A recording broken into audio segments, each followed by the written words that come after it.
नमस्कार, easy schooling चॅनलमध्ये आपल्या सर्वांचं मनपूर्वक स्वागत. मुलं जशी मोठी व्हायला जायला लागतात तसे त्यांच्यामध्ये लँग्वेजचे स्किल डेव्हलप होतात. Listening, speaking, reading, writing. आता लिसनिंग मुलं तर आपोआपच शिकतात. Because every born child language learn by imitation and practice. प्रत्येक जन्मलेलं मूल ही भाषा अनुकरणातून आणि सरावातून शिकत असतं. पण जेव्हा त्याला रीडिंग स्किल शिकवायची वेळ येते तेव्हा भरपूर प्रॉब्लेम्स येतात. कारण आपण रीडिंग स्किल शिकवताना काय करतो, मराठीमध्ये गवाई शिकवतो, मराठीमध्ये गवाई असते त्याचा उच्चार सेम इकडे होतो वाचताना. पण मग एबीसीडी शिकवताना काय होतं, इंग्लिशमध्ये काय होतं, ए सेज ॲ, बी सेज ब. मग सीचा जेव्हा प्रश्न येतो सी लेटरचा, तेव्हा काही ठिकाणी सीचा उच्चार क होतो आणि काही ठिकाणी सीचा उच्चार स होतो. असं का होतं आणि असं कधी कधी होतं आणि कुठे सीला स वाचायचं आणि सीला कुठे क वाचायचं हे आज आपण शिकणार आहोत. आता टॉपिकचं नाव आहे सीचा उच्चार क आणि स कधी करावा. आता रूल, याच्यामध्ये काही रूल्स आहेत. रूल आहे पहिला सी. आता सीला स कधी वाचायचं, सीच्या नंतर लगेचच जर ई, आय, वाय हे लेटर्स आले तर सीचा उच्चार स करायचा. म्हणजे काय आहे, वॉवेल्स असतात फाय वॉवेल्स मधले दोन ई आणि आय आणि कन्सोनंट वाय हे तीन लेटर्स जर सीच्या नंतर आले तर त्याचा उच्चार स करायचा, क करायचा नाही. आता एक्झाम्पल मध्ये आपण पाहूया.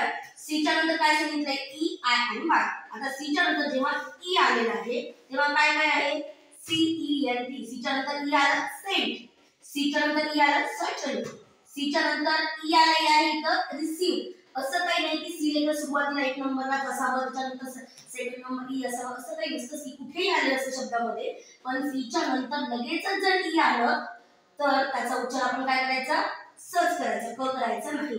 नंतर सीच्या नंतर आय आले तर, सीच्या नंतर आय आलं तर काय आहे, C I T Y city, C I R C U S circus आणि C I R C L E circle.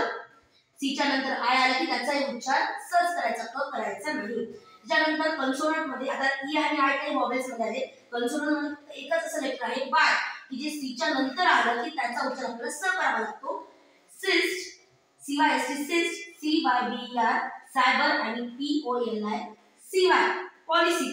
इथे जसं वर आपण सांगितलं होतं तसं सांगायला आहे. सीच्या सुरुवातीला त्यानंतर वाय आणि सेकंड असं काही नाहीये. सी कुठेही मध्ये आलं तरी सीच्या नंतर जर वाय आलं तर त्याचा उच्चार सच करायचा.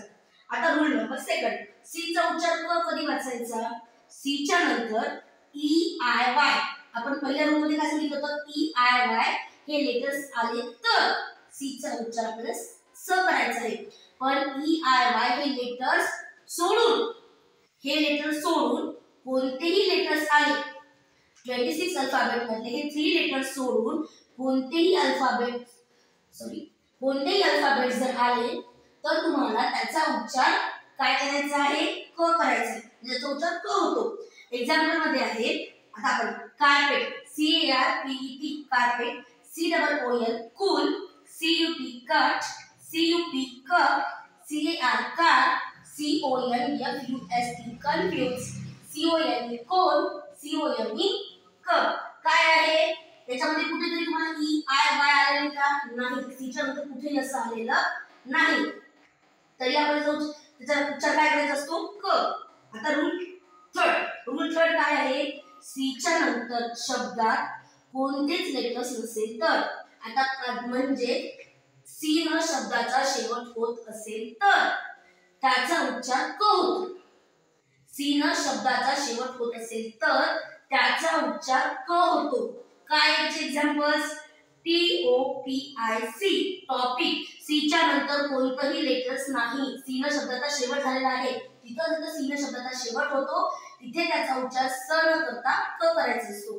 नंतरचा वर्ड आहे plastic, P L A S T I C plastic. इथेही सीच्या नंतर काहीही नाही, सी न शब्दाचा शेवट झालेला आहे म्हणजे सीच्या नंतर कोणतंच अक्षर नाही तर त्याचा उच्चार काय करायचा, क करायचा.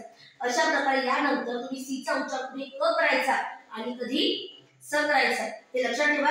व्हिडिओ आवडला असेल तर नक्की लाईक करा, सबस्क्राइब करा, शेअर करा आणि बेल आयकॉन प्रेस करायला विसरू नका, जेणेकरून नवीन व्हिडिओ आला की तुम्हाला नोटिफिकेशन मिळेल.